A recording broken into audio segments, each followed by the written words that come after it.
Torej, veseli me, da lahko prvič v vlogi zunanjega ministra na Sloveniji lahko pozdravim zunanjega ministra Ruske federacije Sergeja Lavrova. Za Slovenijo je reden dialog na najvišji ravni s stalnimi članicami Varnostnega sveta in ključnimi igralkami v mednarodnih odnosih zelo pomembno. Slovenija se kot članica Evropske unije in NATO prizadeva za stabilnost v mednarodni skupnosti, še zlasti v naši soseščini, to je na Zahodnem Balkanu, in zato podpiramo odprt dialog za Rusko federacijo prav o vseh aktualnih vprašanjih mednarodnega pomena. Še posebej je dragocen dialog med našimi državama, ki prisegata na multilateralizem. Ta pa je v zadnjem času na več področjih na preizkušnjah. Ne omenim, da smo na nedavnem ministrskem zasedanju Sveta Evrope v Helsinkih glede tega vse skupaj naredili velik napor. Aktiven dialog na najvišji ravni je toliko pomembnejši med državami, ki se zavedajo, da sodobni globalni izzivi potrebujejo močne mednarodne organizacije in tesno sodelovanje držav članic. Le tako lahko skupaj nasledimo učinkovito globalne izzive, kot so podnebne spremembe, terorizem, migracije in si tako aktivno prizadevamo tudi za promocijo človekovih pravic in vladavine prava ter za reševanje regionalnih konfliktov in napetosti. Redna srečanja med predstavniki Slovenije in Ruske federacije kažejo na kakovost odnosov med obema državama. V dialogu naslavljamo tako živahno gospodarsko sodelovanje med državama, kot tudi znanstveno in kulturno sodelovanje, različne druge dogodke, predvsem tudi medosebne stike, ki povezujejo naša naroda.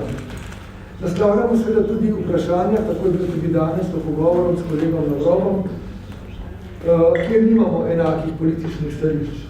Zato je tu še posebej dragoceno, da se lahko neposredno pogovarjamo in izmenjamo stališča, pri čemer bo Slovenija seveda v mednarodnih odnosih vedno ustrajala na multilateralizmu, na vladavini prava in seveda na spoštovanju človekovih pravic in medijski svobodi. Ruska federacija je pomembna gospodarska partnerica Slovenije in obseg blagovne menjave se v zadnjih mesecih še povečuje. Lani je po naših podatkih dosegal okoli milijardo 1,16 milijarde evrov, po ruskih podatkih je celo nekoliko višji, kar me veseli.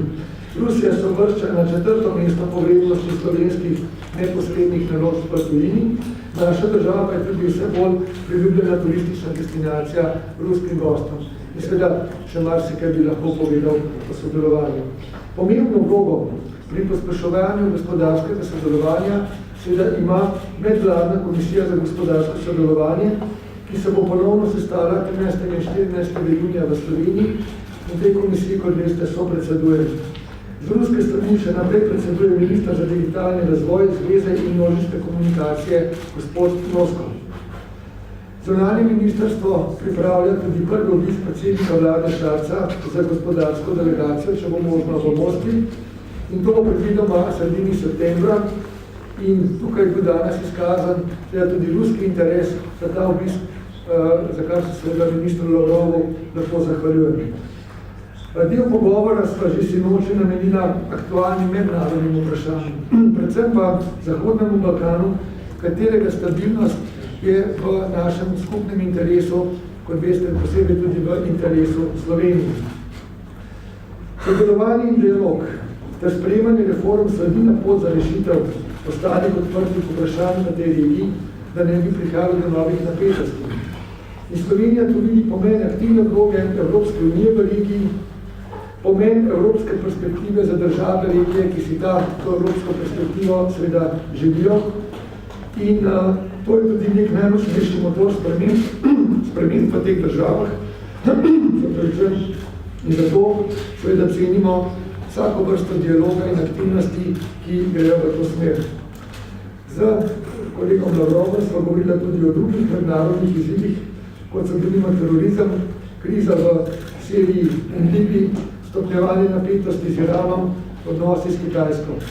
Tukaj sem posebej izpostavil eno največjih humanitarnih kriz na svetu, in ta hip se dogaja v Jemnu, kjer je potrebno storiti vse potrebno, da se konflikt konča in kjer je dejansko treba začeti reševati mnogo bolje to nevzdržno humanitarno katastrofo. Tukaj smo se s kolegom Sergejem, ministrom Lavrovom strinjala, da je potrebno okrepiti mednarodne aktivnosti za odpravo in olajšanje te humanitarne krize. In še zadnja stvar, popoldne bova za kolegom Sergejem z ministrom Lavrovom v Šmartnem pri Litiji odkrila spomenik Davorinu Hostniku. Davor Hostnik je bil avtor prvega rusko-slovenskega slovarja in je kot prevajalec poskrbel, da je bil dialog med Rusijo in Slovenijo živ že takrat, da so se sogovorniki med seboj dobro in pravilno lahko razumeli. Diplomacija, kot veste, temelji na komunikaciji in prevajalci so odigrali eno pomembnejših vlog pri razumevanju drugega in razumevanju tega sveta. Tako da se veselim tega popoldanskega dogodka, ko bomo odprli spomenik in ob tem tudi zbližali našo občino Šmartno pri Litiji z občino mesto Vrilsk, kjer bomo priča nekemu momentu, ko bo šlo za vzpostavitev tesnega sodelovanja med obema. Tako da zdaj bi predal besedo ministru Lavrovu. Большое спасибо, уважаемые дамы и господа. Мы сегодня провели встречу президента Словении, господина Борода Пахора, и встреча, и два раунда переговоров, которые мы с Мирославом Церером имели вчера и сегодня, прошли в доверительном, дружеском ключе. И мы благодарим за организацию нашей работы, наших хозяев и за традиционное славянское гостеприимство. Мы обсудили широкий круг двусторонних, международных, региональных проблем. Исходим из того, что на всех уровнях у нас наблюдается устойчивое развитие контактов, политический диалог и на высшем, и на высоком политическом уровне, и на уровне внешнеполитических ведомств развивается поступательно. Регулярно происходят контакты между экономическими ведомствами, между судебными властями, генеральными прокуратурами, между регионами двух стран. И все это охватывает и экономическую сферу, и гуманитарную, и научную, образовательную, и спортивную.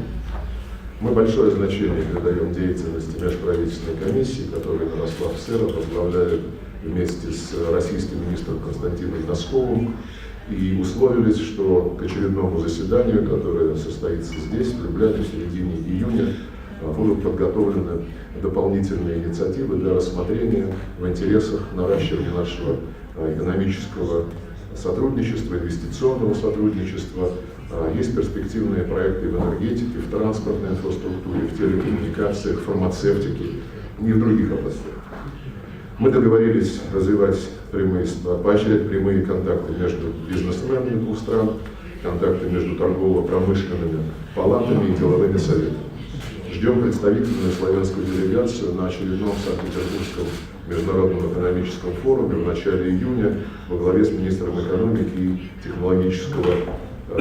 технологии господином Почеваловым. Мы планируем продолжить совместную работу по совершенствованию договорно-правовой базы. Целый ряд проектов соглашений находится в работе, и мы сегодня условились ускорить их согласование. Гуманитарные контакты весьма насыщены.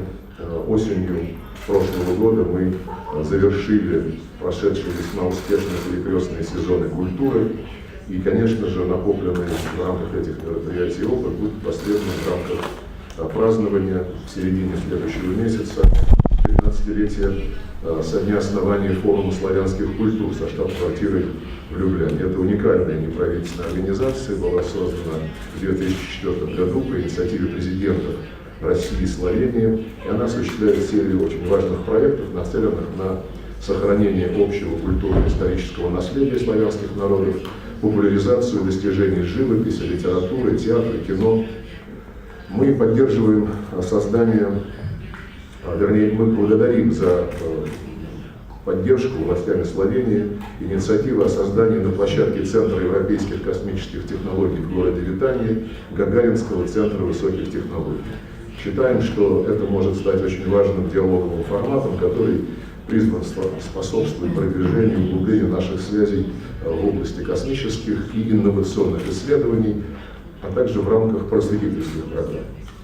Особое значение, об этом мой коллега уже упоминал, мы уделяем мемориальной тематике. Сегодня в Шмарт-на-Прилитии вместе откроем памятник видному филологу, основоположнику изучения русского языка в Словении Даворину Костнику. Убеждены, что этот шаг станет еще одним подтверждением нашего глубокого уважения к объединяющим народы России и Словении страницам истории.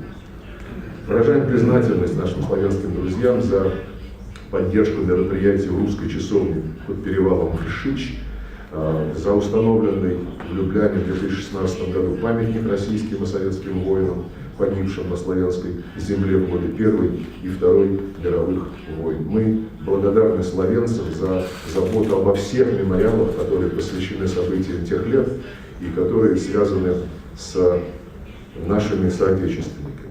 Мы видим в этом стремление, которое мы полностью разделяем, свято чтить наши общие корни, наши общие духовные традиции.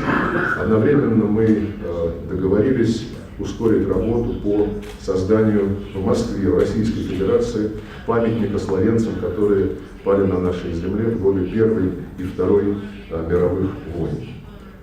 Мы будем сотрудничать по развитию деятельности Международного исследовательского центра Второй мировой войны в городе Марибор.